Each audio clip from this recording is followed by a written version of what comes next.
De Cartagena al rompehielos Mikoyan, la odisea del capitán Sergeyev y sus hombres en su circunnavegación de 1942.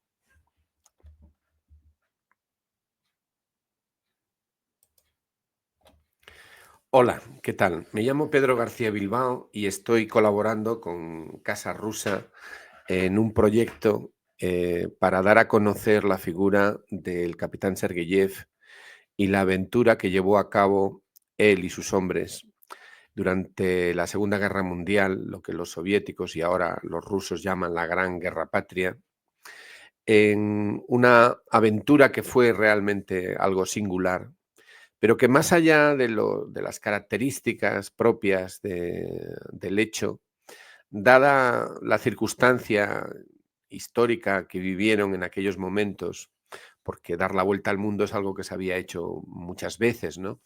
Eh, ya no nos vayamos a remontar a épocas más lejanas, pero, por ejemplo, en el mundo ruso, entre el siglo XIX y principios del siglo XX, se habían producido más de 30 circunnavegaciones del planeta, pero aquella tuvo lugar en medio de un cerco de fuego, como era el que la Segunda Guerra Mundial, la agresión nazi a la Unión Soviética había traído a Rusia. Y fue una aventura muy singular. Pero es que en el caso de Sergeyev, la cosa tiene más profundidad, tiene más densidad, sobre todo siendo españoles, porque Sergeyev había luchado en la guerra de España. Así que hoy vamos a hablar de la odisea de Sergeyev y sus hombres en aquel viaje memorable, pero vamos a hablar también de unas cuantas más cosas, ¿no? Hay una tentación a veces cuando se habla de sucesos bélicos o del pasado, que tienen que ver con batallas y con luchas y sufrimiento.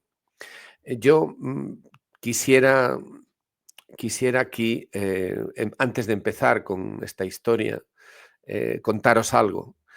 Tuve ocasión de conocer personalmente a un brigadista, bueno, conocí a muchos brigadistas, ¿no?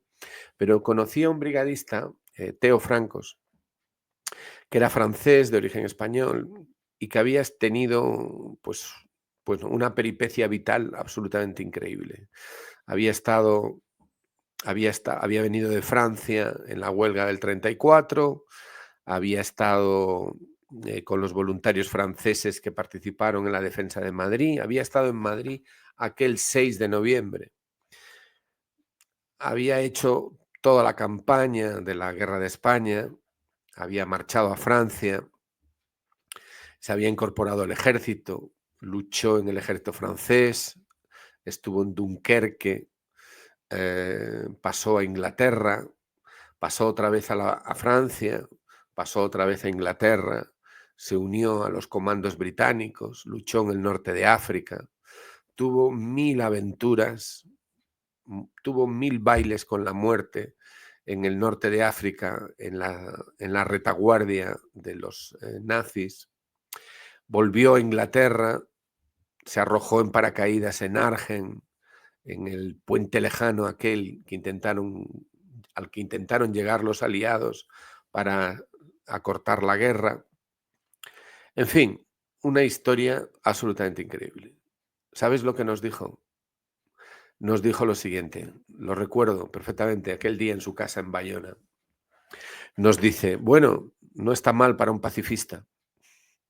Y es que Teo Francos, como muchos otros que fueron combatientes antifascistas, fueron combatientes no porque añoraran la guerra ni quisieran la guerra, sino porque querían combatir para acabar con la guerra, para defender la libertad, su libertad y la nuestra. Bueno, pues esta también es un poco la historia de Sergeyev, un marino que llevaba el mar en la sangre, un patriota, un revolucionario, un hombre soviético absolutamente hasta el fondo de su alma y un militar, pero al mismo tiempo alguien que, como veremos, tenía, tenía un sentimiento muy profundo. ¿Por qué? Pues miren, es que es muy sencillo. Los valores de la izquierda excluyen la guerra, pero las personas consecuentes saben que en ocasiones para defender la libertad hay que sacrificarse. Bueno, pues del sacrificio de Sergeyev y sus hombres y de cómo ese camino de lucha les llevó a entrecruzarse también con los caminos de España, al menos en su corazón. Sobre eso va esta charla que queremos compartir hoy y que gracias a que podrá ser grabada y se podrán volver a consultar, se podrán volver sobre los pasos de esta charla de hoy, la podréis ver de nuevo cuando veáis más conveniente. Así que vamos a ir adelante.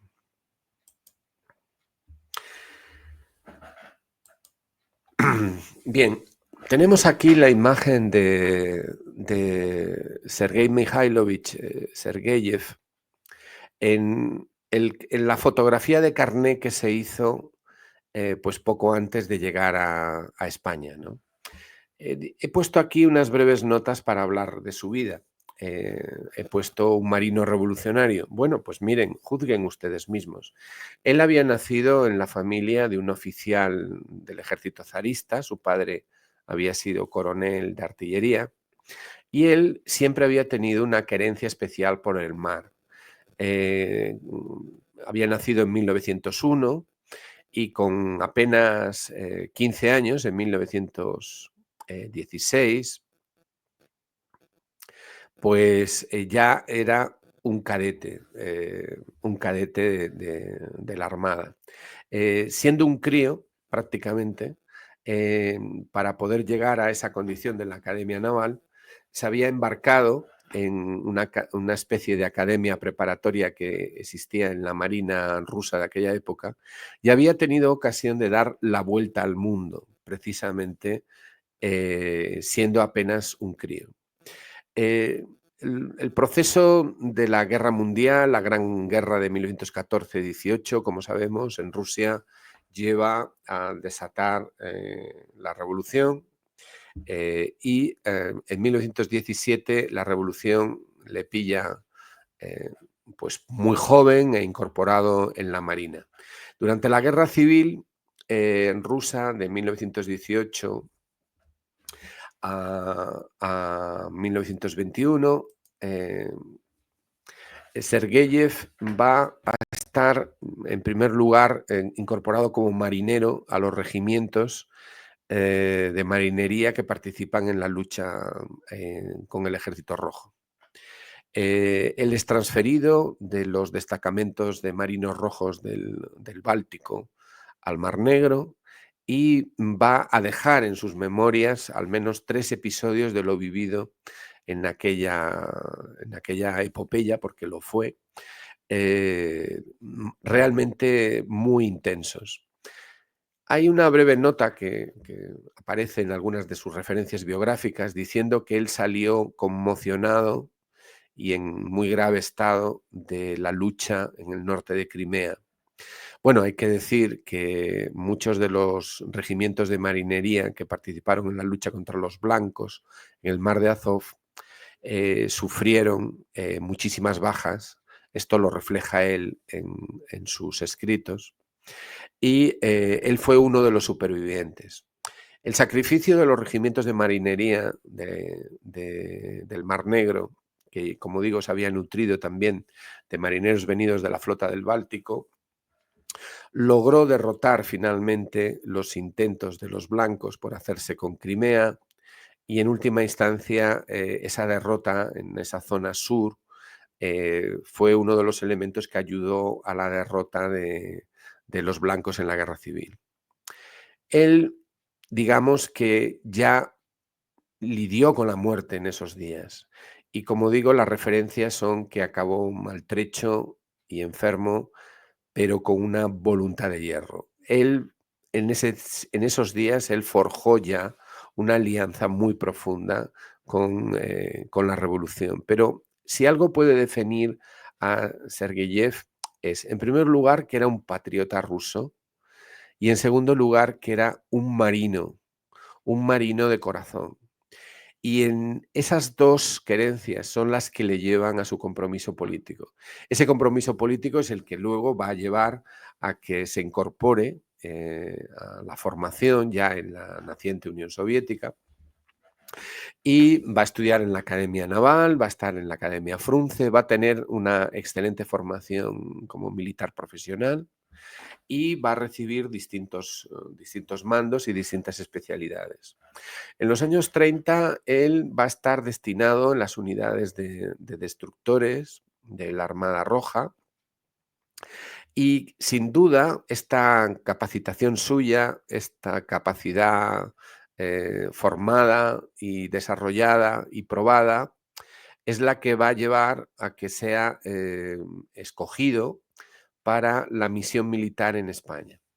Él va a ser uno de los veteranos de la Guerra de España.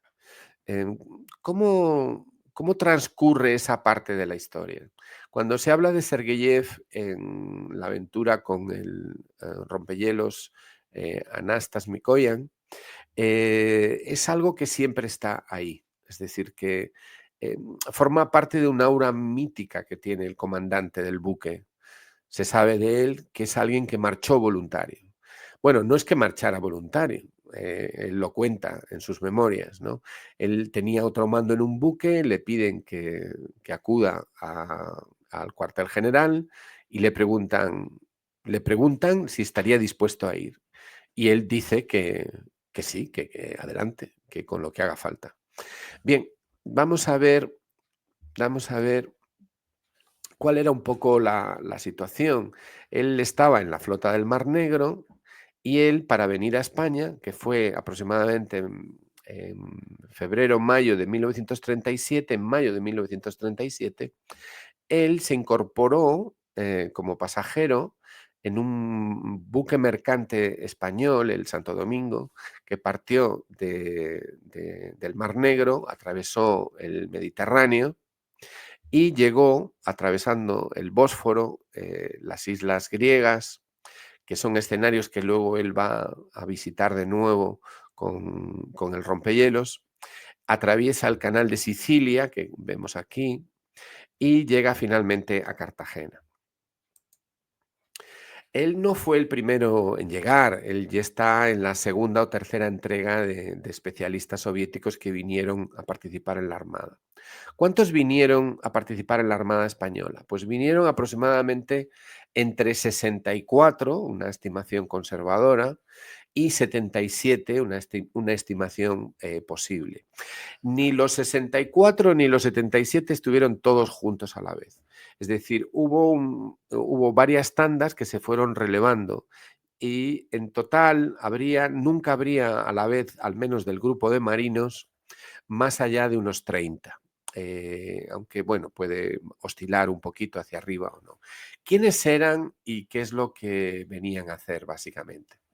Bueno, pues vamos a ver. En primer lugar, el primero que llegó, vamos a verlo a través de la figura de Nikolai Kuznetsov.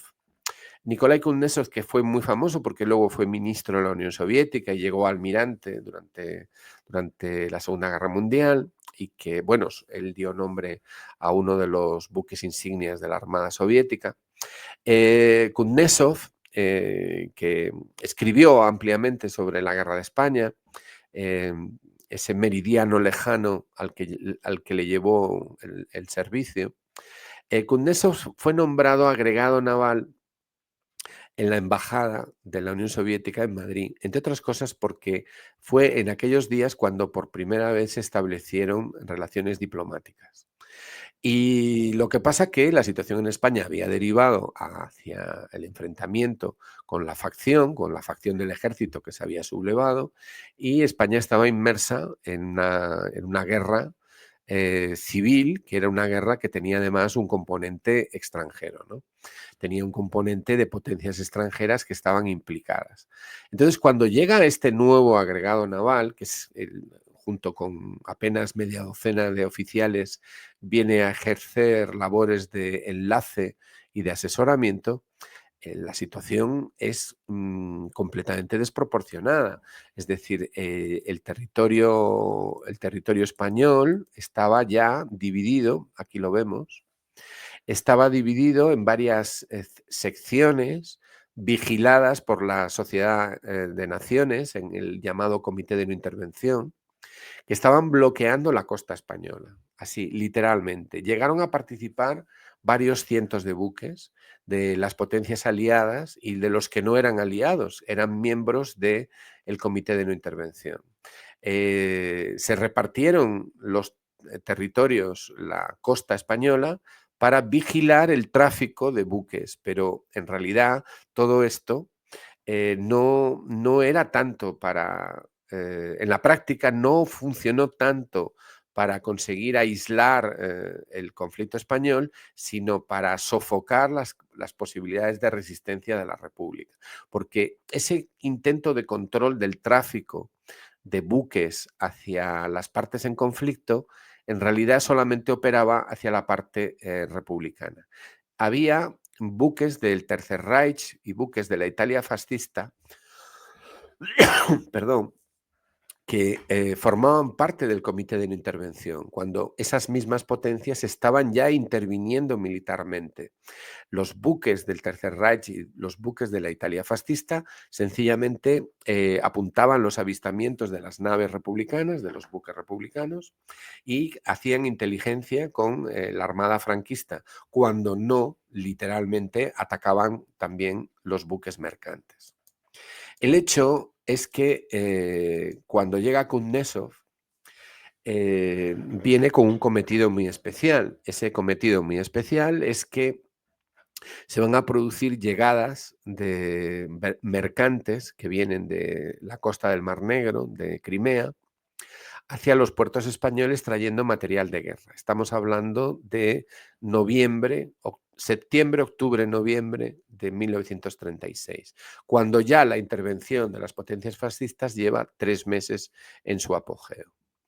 Entonces, este tipo de tareas necesita especialistas.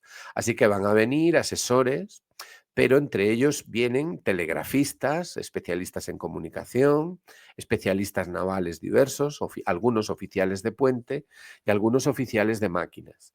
Como vemos, esos 64 miembros, en esa estimación más plausible, que nunca van a ser más de 30, no son en este caso propiamente unidades combatientes. Son gente que viene a asegurar que los barcos mercantes puedan llegar a tiempo y eso y a salvo, y eso implica comunicación por radio, claves, ocultamiento al enemigo, coordinación con los buques de la Armada Republicana que van a salir a su encuentro a partir de determinada fecha hasta el canal de Sicilia para convoyarlos hasta costas españolas, y todo eso necesita personal sobre el terreno y en Cartagena. Pero aparte de esas especialidades, también algunos oficiales se van a hacer cargo de lo que pudiéramos denominar una labor de asesoría en los estados mayores de la Armada, donde estaba Kuznetsov, de las distintas flotillas de buques, de los distintos tipos de buques, la unidad de cruceros, la unidad de destructores y también los submarinos y algunos buques en concreto. Aquí tenemos al capitán de corbeta Sergeyev, que bajo el nombre de Cornelio Guarda vino a España. Este es el traje, un poco arrugado lo vemos, que le dieron. Por cierto, Kuznetsov cuenta en sus memorias que cuando partió para España partió de paisano también, y que al aterrizar en París estaba el cónsul esperando a los marinos soviéticos que venían, y se acercó a ellos y les interpeló. Y entonces Kuznetsov dice que, ¿cómo me ha reconocido? Y le dice, bueno, pues por el estilo del traje que se acaba usted de comprar en Moscú, más o menos es lo que le dice, ¿no? Él estuvo destinado en España desde julio de 1937, él había llegado pues, un poquito antes en el buque Santo Domingo, que traía 22.000 toneladas de material de guerra, y estuvo prácticamente hasta el final, hasta febrero de 1939.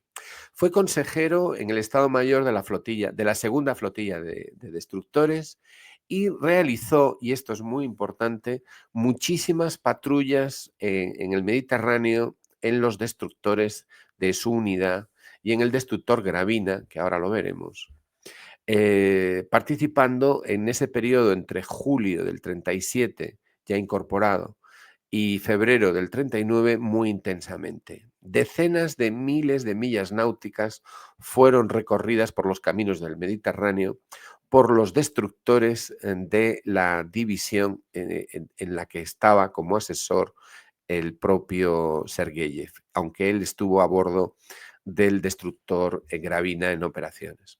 Bien, aquí tenemos una imagen del capitán Pedro Prado Mendizábal, que fue el jefe de Estado Mayor de la Armada Republicana, había sido asesor del ministro Giral, y lo hemos puesto aquí, entre otras cosas, porque Pedro Prado Mendizábal, que luego se exiliaría en la Unión Soviética, que era marino de carrera y que fue completamente leal a la República durante toda su vida, este hombre, siguiendo un poco los pasos de Sergeyev y de Kuznetsov, fue también un voluntario internacionalista, porque él marchó a Cuba en los días primeros de la Revolución para ayudar a constituir lo que fueron los cimientos de la Armada cubana.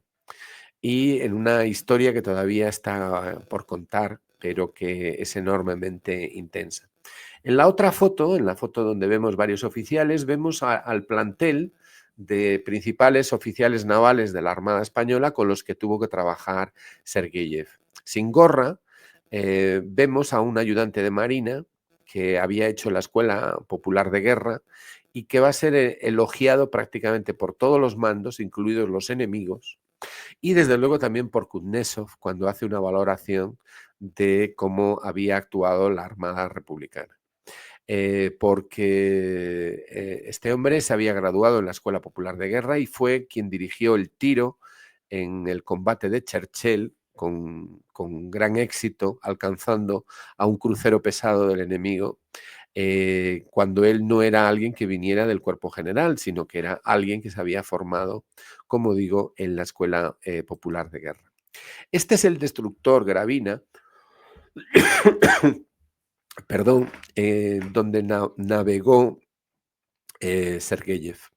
Bueno, es un destructor del mismo tipo que el Gravina, está construido sobre la base de un modelo británico, es un destructor líder de flotilla, es decir, que tiene mayor envergadura, mayor velocidad, más autonomía. Y digamos que estos buques eran comparables a los buques que tenía tanto Inglaterra como a la propia Unión Soviética en ese periodo, de manera que la experiencia de combate y de lucha que había tenido Sergeyev en este conflicto, en esos miles y miles de millas náuticas en operaciones, sin duda alguna le convirtieron a su regreso en uno de los especialistas navales más probados de toda la Armada Soviética.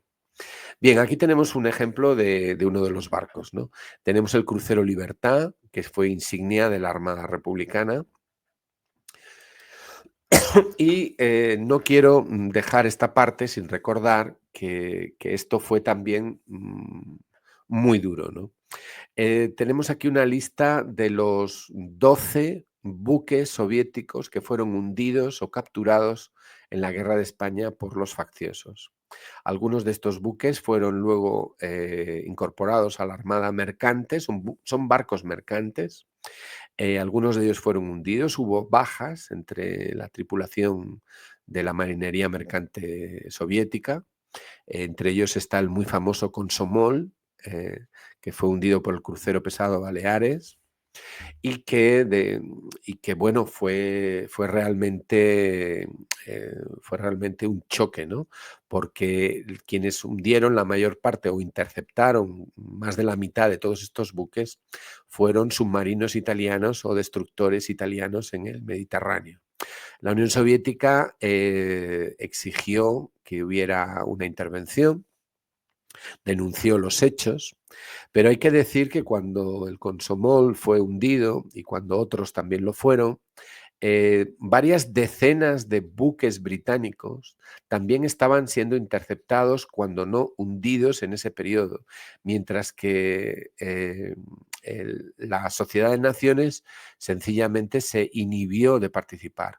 Ante la denuncia soviética y la denuncia de las propias navieras británicas, que estaban viendo cómo sus barcos eran asaltados, el gobierno británico decidió pues inhibirse. Es una de las pocas veces en que hemos visto al gobierno británico aceptar bajas y disparo impunemente contra sus propios buques, pero creo que se puede afirmar que su comportamiento durante la Guerra Civil Española fue sencillamente contrario a la República, y si no participó con las armas, su no beligerancia fue realmente muy beligerante, porque el dogal que se cernió sobre las comunicaciones marítimas de la República fue realmente muy poderoso. Aquí tenemos las zonas de exclusión naval que no funcionaron, salvo para la República. Y bueno, el caso es que en aquel febrero de 1939, Sergeyev regresa. Es, como digo, de los últimos. ¿Estamos hablando de un oficial de rompehielos? No, estamos hablando de un oficial de destructores. Estamos hablando de un oficial de cruceros. Estamos hablando de un oficial de la Armada. Estamos hablando de un marino. Y ese marino va a luchar o a hacerse cargo de lo que le manden. Entonces tendríamos que hablar un poco de cuál era la situación y las necesidades rusas y soviéticas en aquel momento. En aquel momento la Unión Soviética estaba en paz. Los años 30 tuvieron graves conflictos internos, sabemos. Había una enorme tensión política, había una lucha en la práctica por el poder, por aclarar las posiciones dentro de la estructura de poder del partido y con choques entre facciones. Pero aparte de eso, el país estaba desarrollando rapidísimamente y había una reestructuración muy profunda del país. Se estaba modernizando, se estaba desarrollando el sector industrial, se estaban reconstruyendo las ciudades y se estaba reestructurando también el ejército. Entre los grandes hitos del periodo están había algo que no era solamente ruso, era el mito del descubrimiento, el mito del viaje, el mito de la aviación, el mito de los viajes de descubrimiento navales.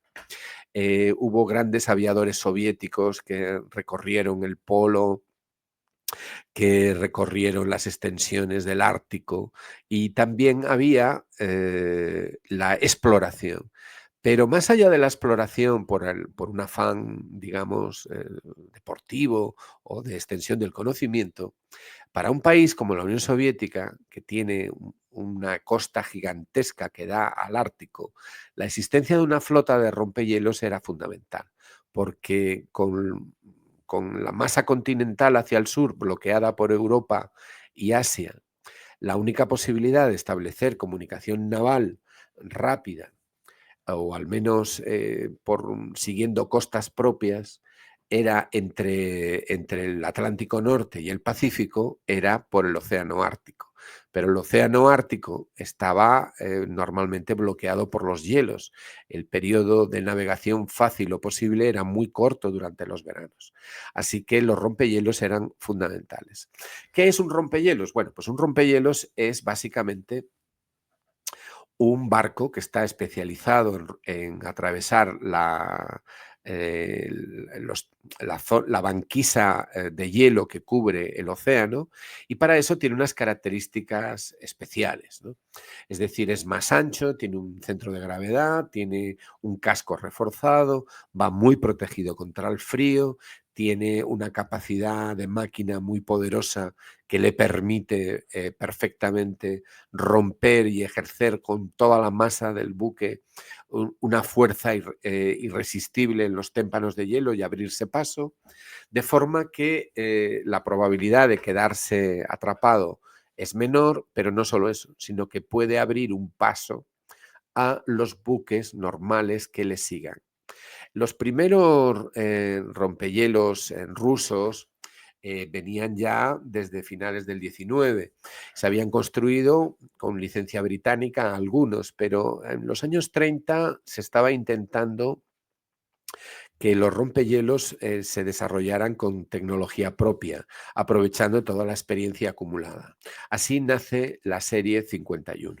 La serie 51 es una serie que va a tener unos cuantos de los mejores rompehielos de ese momento. Otros países que tuvieran rompehielos eran Canadá, Inglaterra, por tanto, Estados Unidos, pero la Unión Soviética empezó a destacar precisamente a finales de los años 30. El Anastas Mikoyan, que fue construido en los astilleros André Martí de Nikolayev, en recuerdo del revolucionario francés. El Mikoyan pertenecía, como digo, a la serie 51. La serie 51 tenía cuatro calderas de 3.200 caballos cada una, tenía una velocidad máxima de 25 nudos por hora, eran calderas de carbón, pero el buque era muy rápido y muy poderoso en su clase y en su momento histórico.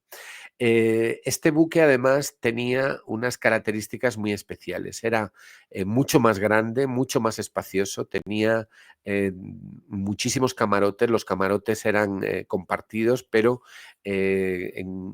había camarotes individuales, camarotes dobles, camarotes de 4.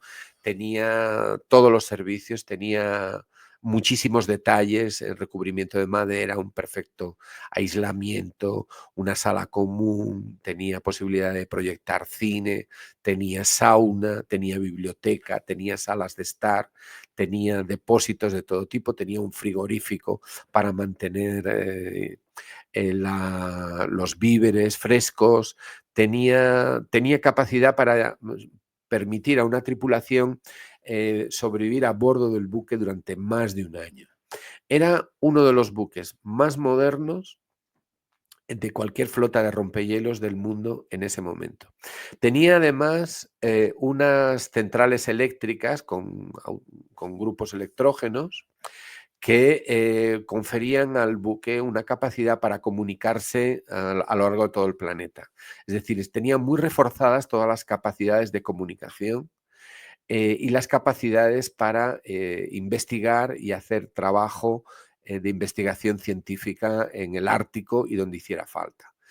La dotación era de aproximadamente 136 hombres, aunque en tiempos de guerra, bueno, se podía convertir en crucero auxiliar y se le podía dotar de armamento antiaéreo y de cañones situados en torres en la proa. Aunque, como digo, el buque no era propiamente un buque militar, pero que iba a ser convertido en un crucero auxiliar.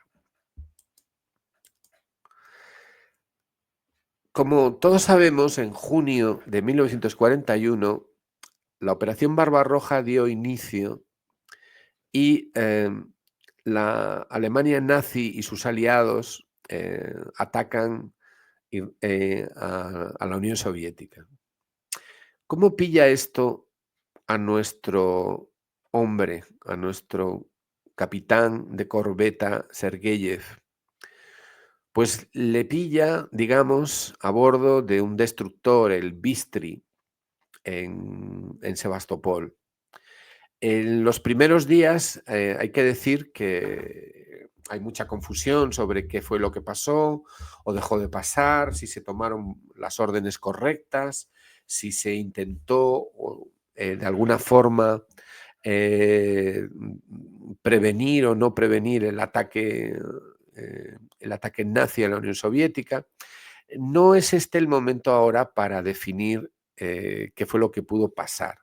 Lo que sí sabemos es que precisamente Kuznetsov, nuestro Kuznetsov, el que estuvo en España, convertido ahora en comandante de la flota soviética, de la Armada Soviética, ante las noticias de la inminencia de un ataque utilizando las prerrogativas de cierta autonomía operativa que tenía el mando de la flota, ordenó que todas las unidades estuvieran preparadas para una posible agresión y comenzó un predespliegue que permitió que los buques no estuvieran realmente a tiro cuando se produjeron los primeros ataques aéreos alemanes. Eso es un dato objetivo, eso ocurrió realmente así. Kuznetsov tomó esa decisión y lo hizo con mucho sentido. Sergeyev, que era evidentemente alguien conocido por parte de Kuznetsov, eh, está comandando una unidad de destructores con base en Sebastopol. Nada más, prácticamente al inicio, en la primera semana del comienzo de las hostilidades, sale de Sebastopol con su destructor, un destructor de la serie 7, también un destructor muy moderno, y tienen la desgracia de tropezar con una mina en el canal de salida del puerto.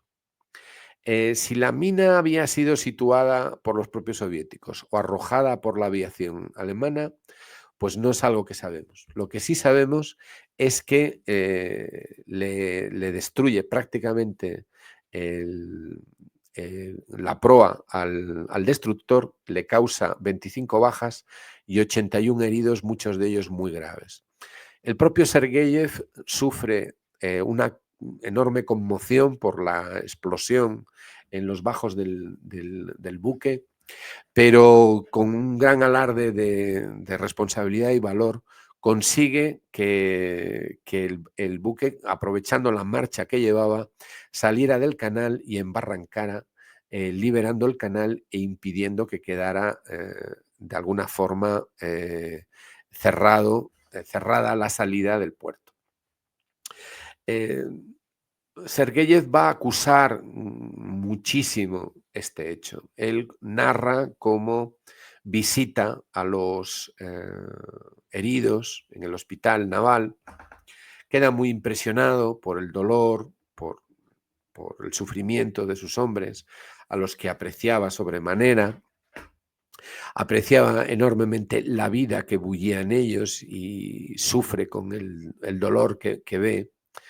Y sobre todo lo que siente es la impotencia de no poder hacer nada por aquellos que sufrían y estaban muriendo en el hospital. Él mismo estaba realmente todavía conmocionado. Muy pronto va a recibir la orden de acercarse a Nikolaev. Nikolaev es una población que está en Ucrania, en una de las variaciones del río Dnieper que entra y, como sabemos, es navegable, y que tenía algunos de los mejores astilleros de la Unión Soviética. Bueno, pues en ese astillero estaba nuestro rompehielos, el Anastas Mikoyan, que estaba previsto fuera botado, ya completamente aprestado para la mar y para el servicio, para diciembre de aquel año. Pero el transcurso de la campaña está produciéndose de forma muy negativa en la suerte para la Unión Soviética. Y los bombardeos alcanzan la retaguardia soviética y están alcanzando a Odessa, a Nikolaev, a Sebastopol, desde luego, y el frente se acerca peligrosamente. Él va a describir qué es lo que se encuentra cuando llega a Nikolaev y pronto ve que la orden que ha recibido de aprestar el buque para que esté cuanto antes hay que acelerarla. Y va a tomar decisiones sobre el terreno.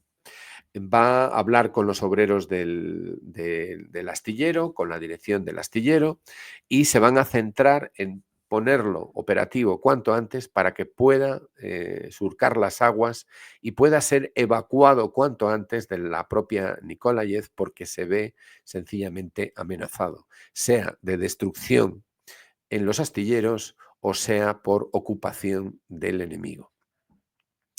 Esa es más o menos la situación con la que se encuentran. La escena es de película, o sea, bajo los bombardeos, con las tropas en retirada, con la ciudad bajo las bombas, con la población sufriendo los ataques continuos. El Anastas Mikoyan sale al mar, recorre el estuario del río, jugándosela porque tiene las tropas enemigas cerca, con ataques aéreos, y lleva a bordo, y él lo dice, a una verdadera humanidad. Se considera casi un arca de Noé.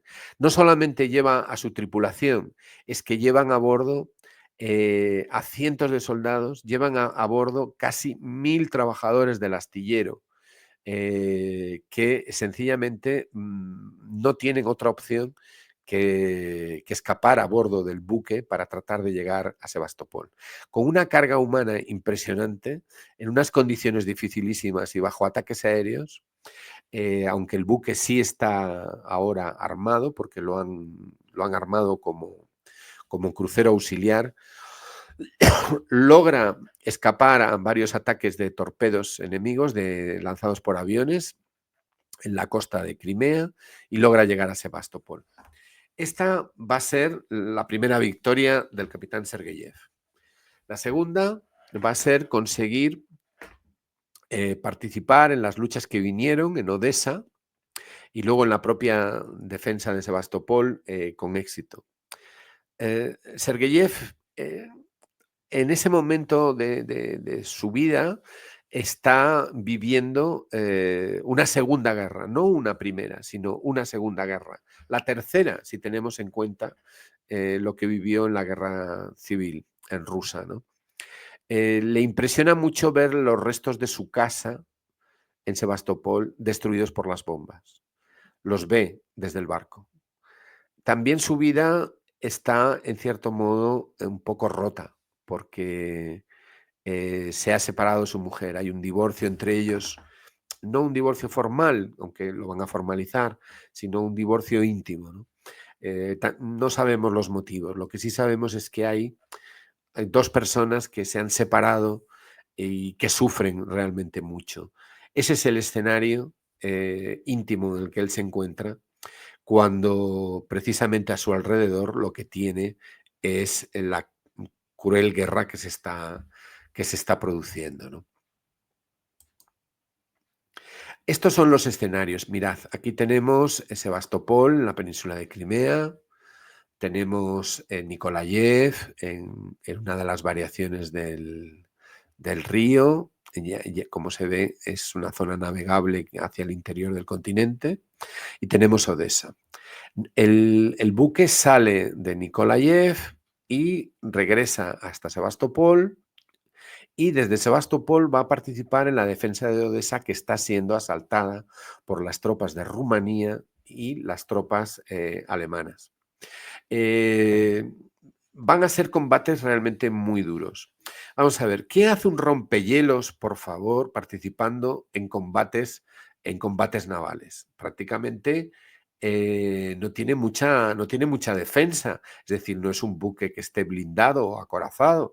Tiene blindaje, pero lo tiene en determinadas partes para resistir el hielo. No es algo que pueda resistir tan fácilmente los disparos de las ametralladoras de los aviones o de las bombas de aviación, y no digamos ya la artillería que pueda disparar contra los buques. Pero sin embargo es una buena plataforma. Ellos saben que se la están jugando, pero sin embargo van a ir. Se va a volver a repetir algo parecido a lo que ocurre en Nikolaev. La campaña de Odessa no va a funcionar, la ciudad va a caer, el empuje por tierra es muy poderoso, pero la armada soviética va a cubrir con sus fuegos a los defensores y va a lograr evacuar a muchísima gente. Se calcula que evacúan entre 65.000 y 85.000 combatientes y también personal civil. No todos, por supuesto. Va a ser en la práctica una retirada bajo el fuego. También le ocurre eso al Anastas Mikoyan. El Anastas Mikoyan va a escapar a la destrucción.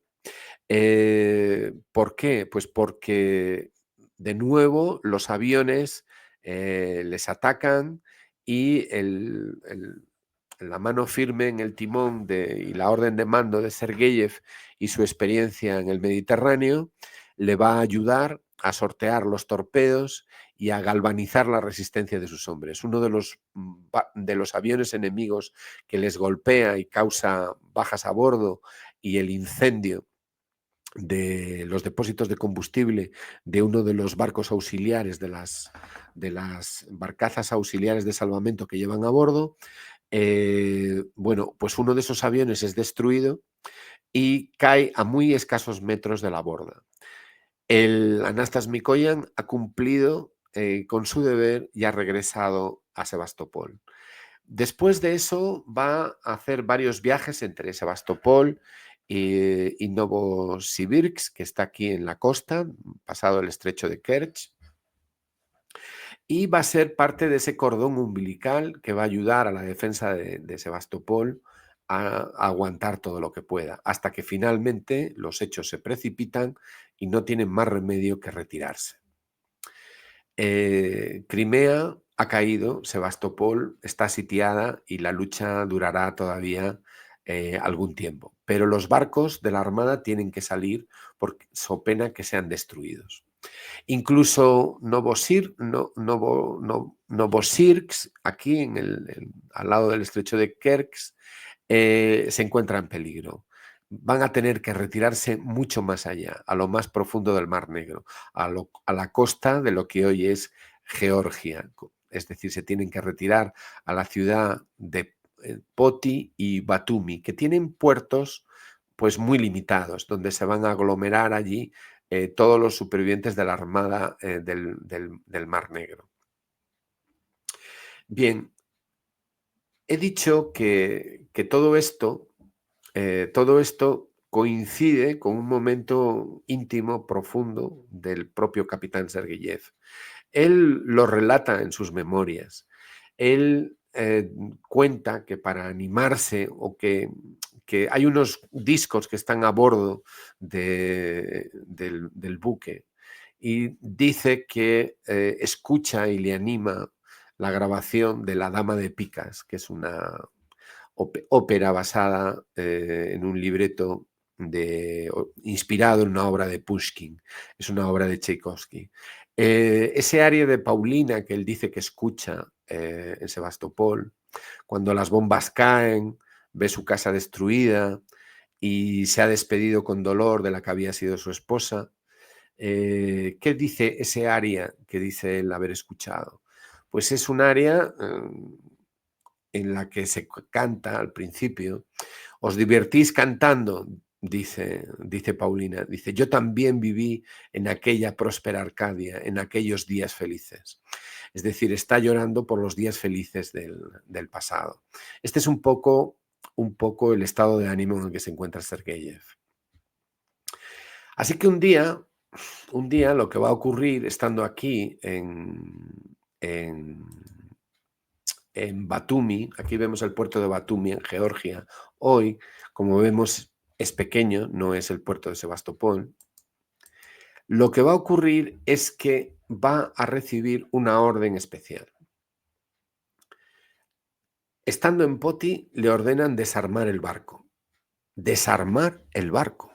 Algo que había, de alguna forma, convertido el nuevo rompehielos en un crucero auxiliar y que algo de lo que tan ufanos estaban y que había sabido además comportarse fantásticamente. ¿Cómo es posible que después de haber armado el barco con tanto sufrimiento, ahora le ordenaran quitar todas las armas?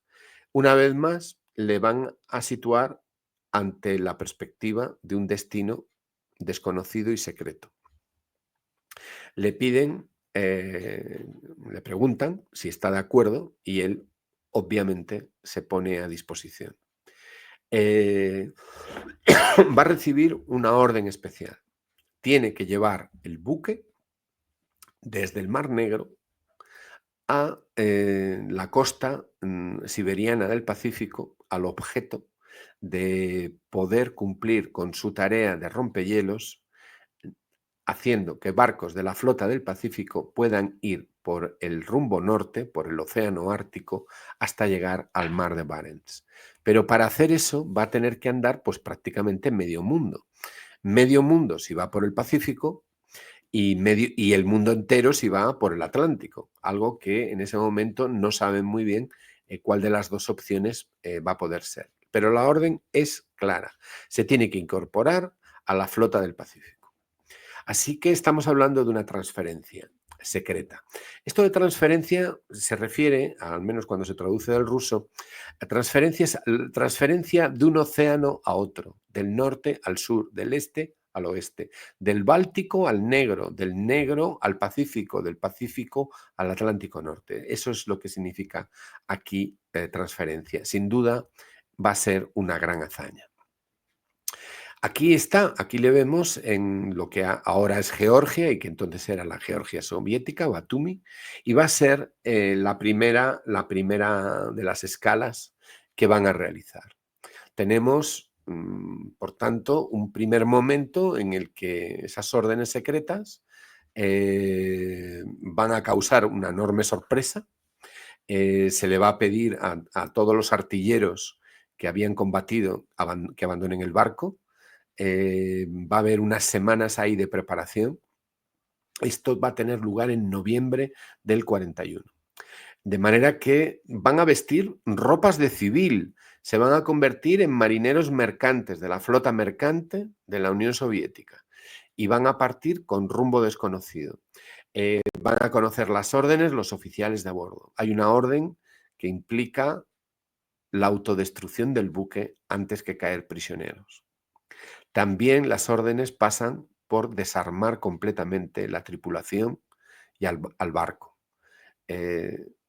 Sergeyev va a pedir que le dejen su pistola. Él tiene la orden de no caer prisionero. Sabe perfectamente a qué está jugando. Lo sabe perfectamente. Su sentido de la responsabilidad es probado. Clarísimamente. Él cuenta, por ejemplo, en uno de los episodios anteriores, cuenta cómo tuvo que hablar ante sus hombres y dejó que su corazón hablara. Su expresión es vaya un corazón por otro. Básicamente es más o menos lo que les viene a decir.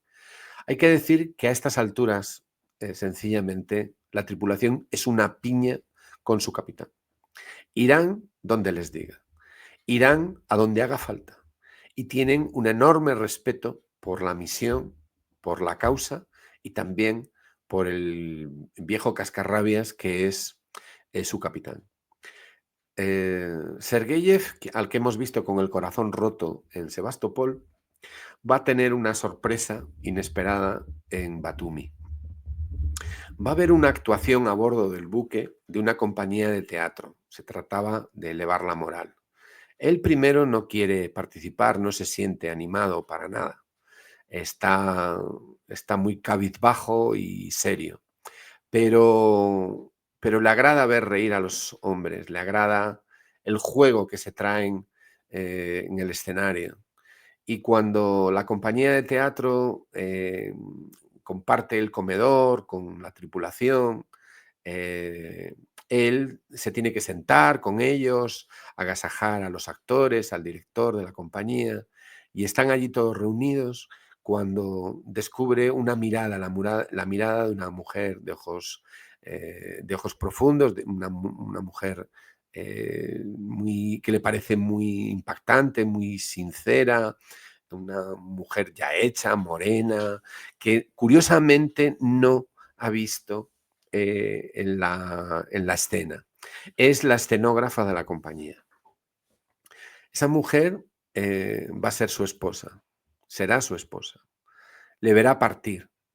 En aquellas apenas 2 semanas que van a tener, él va a pasar de la desesperación, de ese sin miedo ni esperanza de los legionarios romanos ante la muerte y el combate, al deseo profundo de volver de su misión, porque quisiera vivir, porque no va a pensar la vida sin ella.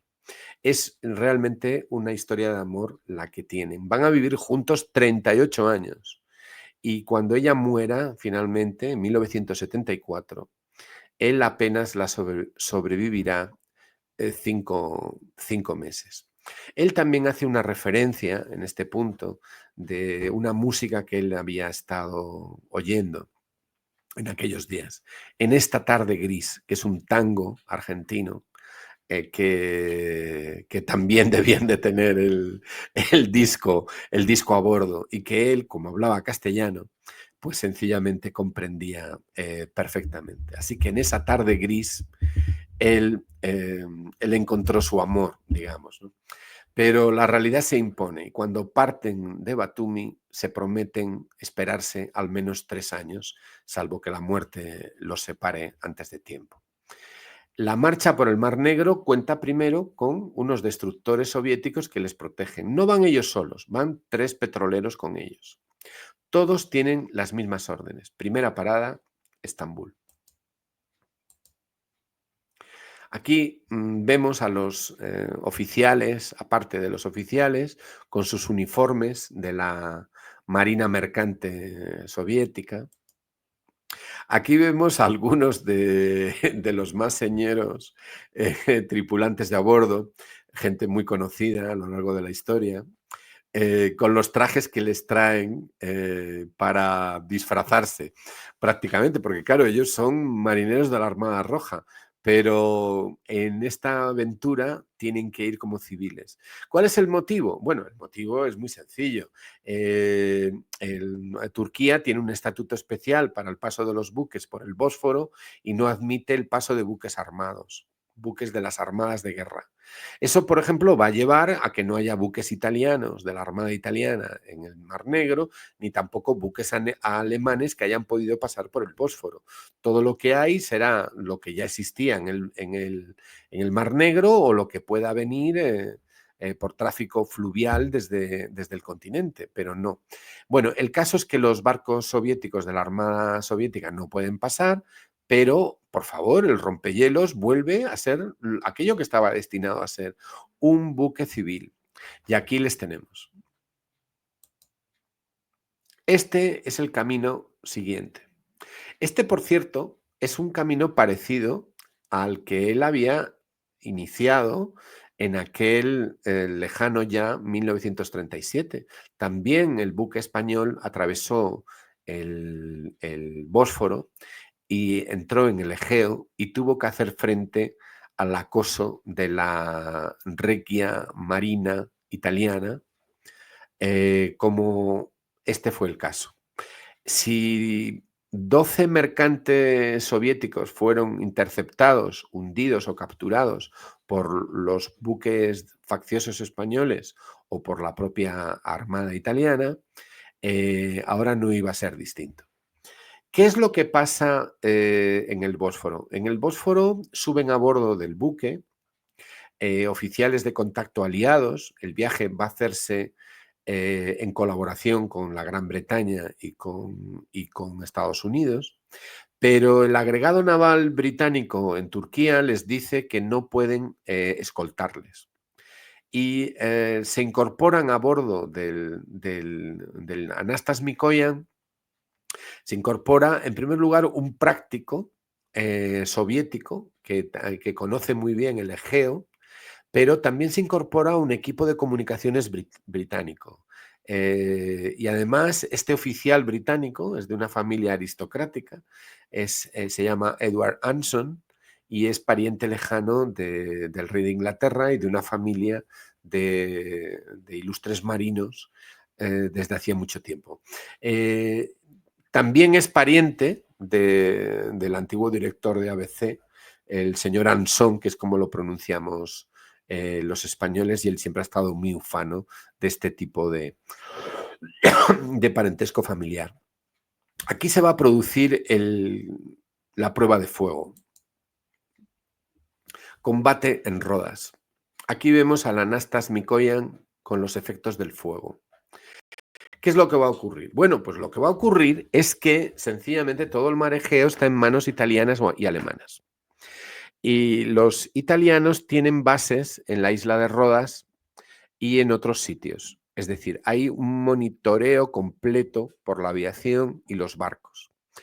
Y aunque hay tráfico neutral, el hecho es que es una zona de guerra y una zona bajo control enemigo. Se ha acusado o se ha tenido muy negativamente la posición británica de que no les podían escoltar. Tendremos que preguntarnos cuál era la situación de la Armada Británica en ese momento en el Mediterráneo. Y la verdad es que no era precisamente muy buena. En todo lo que es la zona del Egeo propiamente, el control alemán y el control italiano era casi total. Habían expulsado a los británicos de la zona y con graves bajas. La isla de Creta estaba ocupada y solamente aquí, en la zona más oriental, ya en torno a Chipre, la Armada Británica mantenía sus posiciones, pero igualmente estaban sometidos a ataques aéreos. Es decir, que no había ninguna posibilidad de que destructores británicos les acompañaran saliendo del Bósforo a través del Egeo para protegerles en un paso hasta Rodas. No había ninguna posibilidad. Es decir, discutir eso sencillamente es un poco absurdo.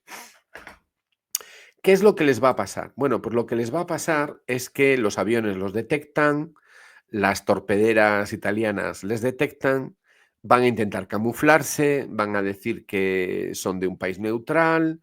Nadie imagina a un rompehielos en ese sitio. Esa es una de las cosas que está a su favor. La línea del buque no es una línea de buque militar. El perfil del buque no es un perfil militar. Tienen que acercarse mucho. Y las lanchas torpederas que hacen de patrulla en la zona de Rodas se acercan realmente mucho. Y cuando ven lo que hay, se sorprenden y están muy cerca como para lanzar torpedos, y entonces abren fuego de ametralladoras, los rusos se defienden con las mangueras, se abren paso, caen los tripulantes al agua con los grandes chorros de presión de las mangueras de a bordo. Logran establecer cierta distancia, las torpederas se aprestan para disparar y disparan, pero el buque logra eludir los torpedos. Así, literalmente. Aquella carrera pudo haber acabado allí. Los pudieron haber volado en pedazos, pero sencillamente no había sonado su hora. Esta escena de hacer frente al enemigo con mangueras porque no tienen armas es real. Es realmente impresionante. El fuego enemigo causa incendios a bordo, y aquí vemos una de las fotos. Logran llegar a Chipre finalmente. Y de Chipre, en Chipre, una vez más, les van a negar escolta y les van a negar ciertos recursos. Digamos que Chipre en ese momento no estaba en condiciones. Bueno, pues no lo sabemos. Van a llegar a Haifa y a distintos puertos de lo que ahora es Líbano y Palestina. Haifa en ese momento es el principal caladero británico en esa zona, ¿no? Aquí vemos el buque que está, el Anastas Mikoyan, aquí le vemos. Vemos a 2 soldados de Nueva Zelanda y a los distintos mercantes que están en la bahía. Se producen unos ataques aéreos y entonces hay la destrucción de varios buques petroleros británicos que están surtos en la bahía. La destrucción es enorme. El líquido ardiente llena el mar, aísla los barcos, hay muchísimas bajas. El Mikoyan se salva, entre otras cosas porque la técnica de supervivencia de Sergeyev, desarrollada en España, era que si estás en un puerto que puede ser bombardeado y que está siendo objeto de reconocimiento aéreo por parte del enemigo, pues lo que procede es cambiar el buque de sitio prácticamente cada noche para que el enemigo, si se presenta con una cierta información de un día o 2 días antes, no te pueda encontrar en el sitio donde espera. Bien, eso le funciona y le funcionó en Sebastopol, le funcionó prácticamente en Odessa, le funcionó en Batumi, le funcionó en Poti, le funcionó siempre. ¿Y le funcionó dónde? En Cartagena, que es donde aprendió a hacerlo. Los soviéticos van a tener una actuación realmente heroica en Haifa. No se van a arredrar ante el fuego. Mientras tripulantes, marineros, soldados y bomberos británicos escapan de las llamas y los hombres están a punto de morir atrapados en el extremo de uno de los buques, Sergeyev y sus hombres dan las órdenes precisas, afrontan el fuego en las embarcaciones de a bordo, salvan a los tripulantes ingleses y con los grandes chorros de las grandes mangueras del buque logran abrirse paso y salvar decenas de vidas. El mando británico, 2 días después, les va a dar las gracias. A eso sí, lo que no les va a dar son armas para el barco. El punto siguiente de su marcha es literalmente Port Said y el canal de Suez. Aquí tiene lugar una escena que no narra Sergeyev, sino uno de sus hombres. Tienen que repostar combustible, miles de toneladas de carbón. Un obrero portuario egipcio cae y se rompe la espalda en los montones de carbón. Los soviéticos quieren parar, quieren mandar al médico de a bordo, pero un oficial británico se niega y dice que no puede ser, que no se puede parar y que la vida de un obrero portuario egipcio no vale nada. Eso va a provocar un enfrentamiento. Los soviéticos se enfrentan a lo que pueden comprobar que es el más crudo y descarnado imperialismo británico. Hay tiempo para visitar, por favor, las pirámides de Egipto, las pirámides en el Cairo. Aquí tienen ustedes a la tripulación, porque van a ir en turnos, en la Esfinge y las pirámides. Estamos hablando de 1942. Es realmente algo, no sé cómo calificarlo, ¿no? Mientras el mundo se debate, ellos que han afrontado la muerte muy de cerca, tienen la ocasión de visitar las pirámides. Es de comprender que aparte de los lazos de la vida y la muerte y el confrontar con el peligro, aquel viaje es algo que ellos van a guardar en el corazón toda su vida. La fase siguiente es atravesar el Mar Rojo y hacen distintas recaladas, la última en Mombasa. El afán de Sergeyev es cumplir su misión y llegar cuanto antes a Siberia, a la zona del Pacífico, a la costa siberiana del Pacífico. Así que lo pueden hacer por el Océano Pacífico, pero Japón está en guerra. No con la Unión Soviética, pero sí está en guerra. Entonces, todo aconseja que no van a atravesar la zona más en conflicto, sino que tienen que, puesto que lo importante es llegar, aunque tarden un poco más, van a intentar llegar por otro camino. Así que desestiman el salto por el Pacífico y avanzan hacia el sur de África. Al llegar al estrecho de Mozambique, las autoridades británicas les dicen que no les pueden autorizar el paso. Sergeyev dice que el pasar por la costa oriental de Madagascar es peligroso porque ha habido ataques de submarinos japoneses. Pero bueno, finalmente hay presiones. Está claro que las autoridades británicas no son muy favorables a la presencia del rompehielo soviético, pero finalmente ceden. También hay un problema. Madagascar está en manos de las fuerzas de Vichy y se está negociando con ellos el que de alguna manera pasen a las fuerzas de la Francia Libre o al menos a un entendimiento con los británicos. Es decir, que en ese momento quizá los británicos lo que no querían era que apareciera por allí un barco soviético.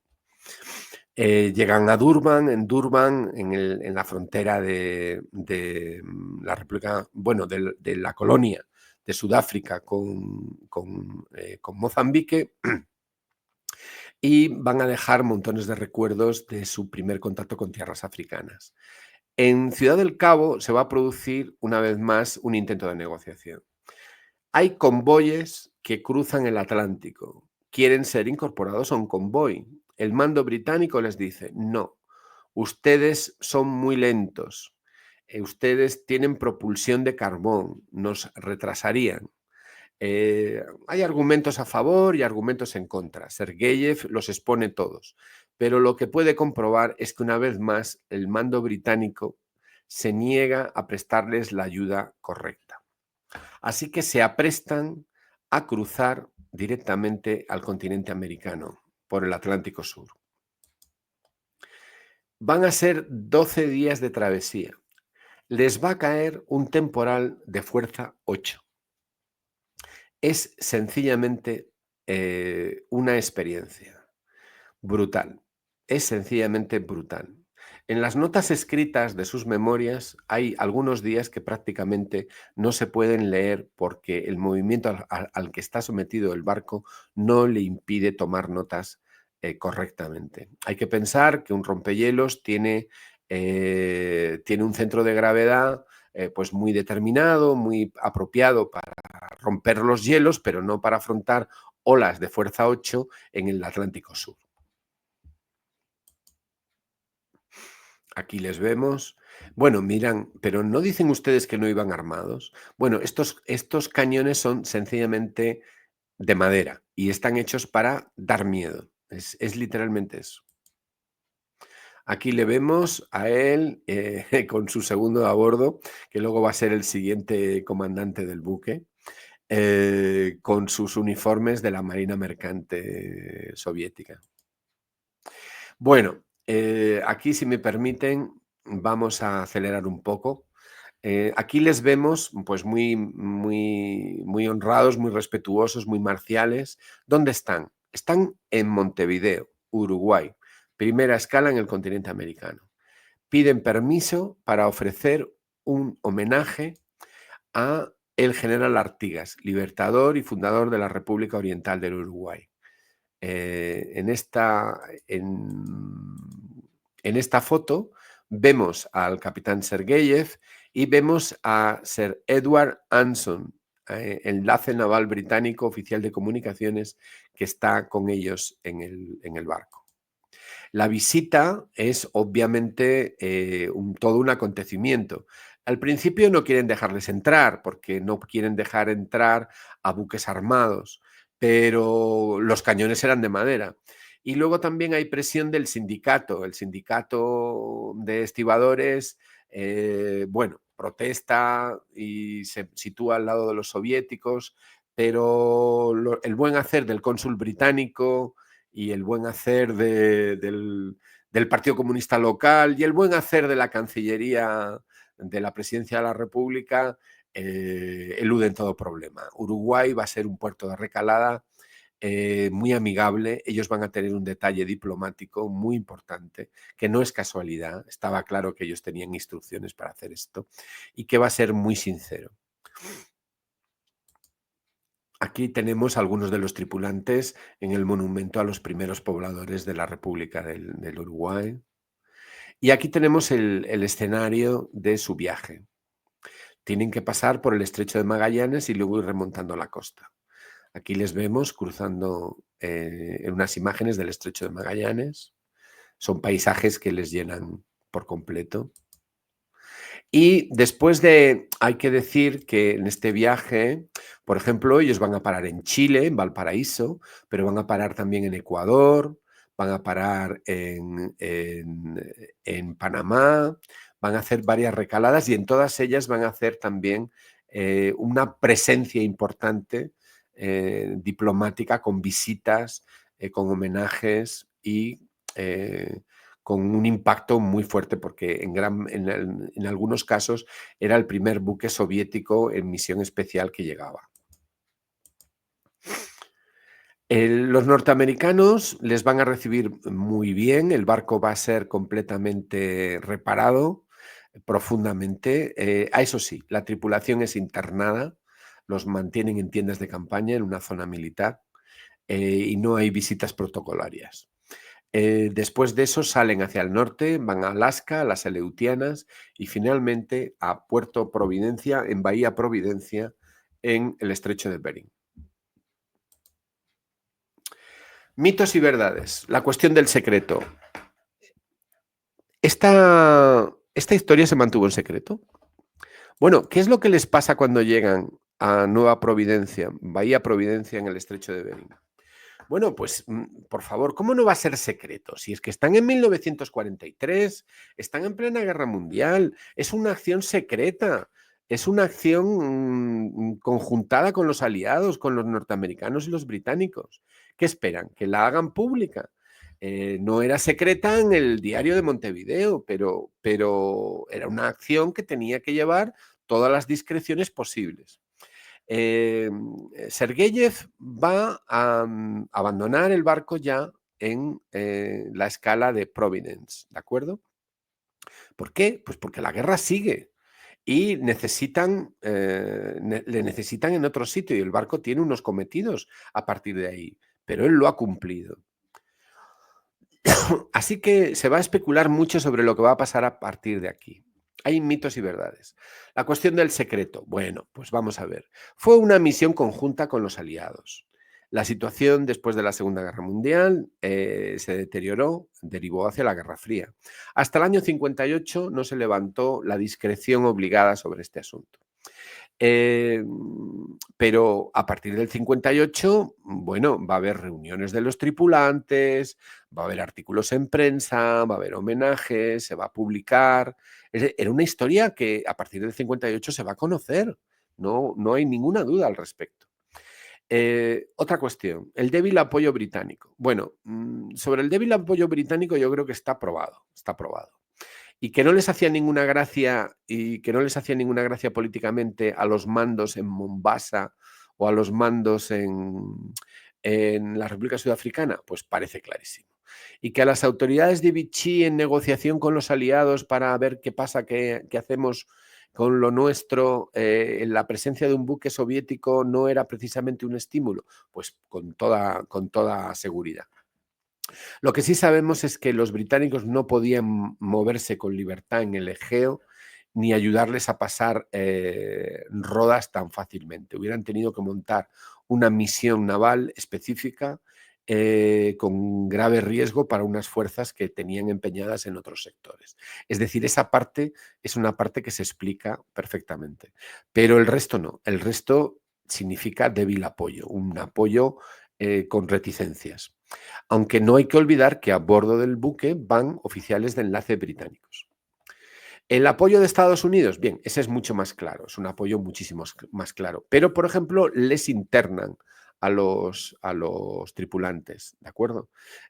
Aunque eso sí, arman el barco bien, les preparan, les dan armas, le ponen armamento nuevo, reparan el barco, o sea, lo ponen en condiciones realmente, ¿no? Bien, ¿qué publicaciones ha habido? Bueno, pues publicaciones, aquí vienen algunas que ponemos, ¿no? La publicación de Barcos Heroicos en el 74, en la revista Pioneros, en un modelo que llegaron a hacer, que lo hizo, por cierto, el modelo el modelo a escala lo hizo el propio Sergeyev, y hubo multitud de artículos en prensa. Vamos a decir alguna cosa antes de acabar, porque habrá que ir acabando, sobre el tema de la tripulación. Son lazos que no se borran. Esto es de una primera reunión en el año 60. Y en el año 73 hubo un homenaje en Moscú, el Día de la Victoria, en los días inmediatos a la festividad del Día de la Victoria. Aquí vemos a los tripulantes en la Plaza Roja de Moscú en esa gran festividad. Es la primera vez que se reencuentran todos, incluso están sus familias, y son objetos de un reconocimiento público como nunca habían tenido. Tuvieron hasta una entrevista con el propio Anastas Mikoyan, el gran constructor aeronáutico, diseñador y que fue ministro de la Unión Soviética. Y aquí, si me permiten, un pequeño detalle. Aquí vemos al capitán Sergeyev en ese año de 1973 con sus medallas. Y entre esas medallas verán ustedes que hay una, que es esta, que vemos aquí, esta que vemos aquí, con el triángulo y el circulito, que se corresponde con la medalla conmemorativa de la Guerra Nacional Revolucionaria en España. Es decir, es la medalla que tienen todos los miembros de la sección española de la Asociación Soviética de Voluntarios, cuyo último presidente fue el teniente general Lapsky de la aviación y la coronel Paulina Abramson, que fue la última secretaria de la asociación y que es alguien que hemos conocido personalmente, que ha colaborado con nosotros muchísimo y que tuvo también la distinción de hacernos miembros honorarios de esa sección española de voluntarios de la Guerra Patria. Aquí hay que decir, bueno, pues algunas palabras acerca de estos tripulantes. Eh, el, el primero es... el primero que vemos aquí a la izquierda, este hombre tuvo, tenemos que decirlo que es una de las personas quizá más importantes del viaje, porque bueno, desde luego para él fue algo terrible, porque cuando estuvieron en Odessa, sencillamente se encontró con que su familia estaba en Odessa, su madre se había salvado porque había ido a Sebastopol, pero él intentó hacer lo posible por salvarles en aquella ciudad bombardeada y asediada, y el barco tuvo que partir sin poder rescatarles, aunque el barco llevó a cientos y cientos de personas a bordo. Este otro oficial, el que está aquí a la derecha, luego, que es un oficial de comunicaciones, va a tener también un segundo viaje, porque se va a encontrar con que una vez llegue a la costa del Pacífico siberiano, le van a ordenar desandar el camino y se va a encontrar a bordo de una unidad de submarinos que va a ir al encuentro del Atlántico Norte por el canal de Panamá. Así que tiene su segunda parte. El primero, aquí, Barkovsky, es digamos, el comisario político del barco. Y Boev es el práctico que conoce bien, es un práctico soviético, es un marinero avezado de la Marina Mercante, que conoce muy bien el mar Egeo y el Bósforo, y que les va a acompañar en ese primer momento y que va a regresar desde Haifa al Mar Negro. Bien, aquí tenemos al gran desconocido, bueno, es conocido, pero su historia es poco conocida, que es la del teniente de navío Nikolai Marlian. Él relevó a Sergeyev en el mando del Mikoyan y condujo el buque en la misión EON 18, esto hay que aclararlo, que es el paso del Ártico hacia Arcángel, completando así la circunnavegación. Es decir, el Mikoyan completó la circunvalación del planeta, la circunnavegación del planeta, al mando precisamente de Nikolai Marlian. Es decir, si uno fue Magallanes, el otro fue Elcano, porque recuerden, el que logró llegar hasta el final fue Elcano. Bueno, pues Nicolai fue uno de los miembros de la tripulación que murió durante la guerra. Hay que decir que la mayor parte de la tripulación que sepamos sobrevivió, pero Marlian se incorporó precisamente a la flota del norte, estuvo en varios destinos y en 1943 su destructor fue destruido por una mina. Descansa en paz, Marlian. Estos son algunos de los libros que se han publicado.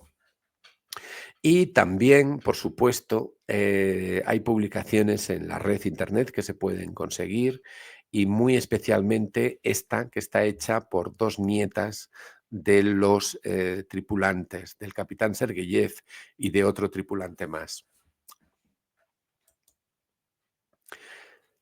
Yo quiero llegar al final de esta exposición, que espero que no se les haya hecho muy larga, recordando, como decía al principio, que detrás de todos estos combatientes, detrás de todos estos héroes, miren, lo que hay son personas. Si son unos héroes es precisamente porque eran personas, personas que vivieron una hora muy difícil y que en esa hora muy difícil supieron estar donde tenían que estarlo para luchar por su libertad y la nuestra. Yo, como creo que todos los que hemos conocido esta historia, nos sentimos muy identificados con ellos. Y quisiéramos darles las gracias muy profundamente y decir muy sinceramente que estáis en nuestro corazón. Así que, pues nada más y muchísimas gracias a todos por su atención. Si hay preguntas, podéis hacerlas directamente en el chat o podéis dejarnos preguntas allí donde se publique esta comunicación. A Casa Rusa, mi agradecimiento también por esta oportunidad para compartir esta aventura vista desde este trocito de España que que reivindicamos y que estaba en el corazón del capitán Sergeyev. Así que nada más y muchas gracias a todos.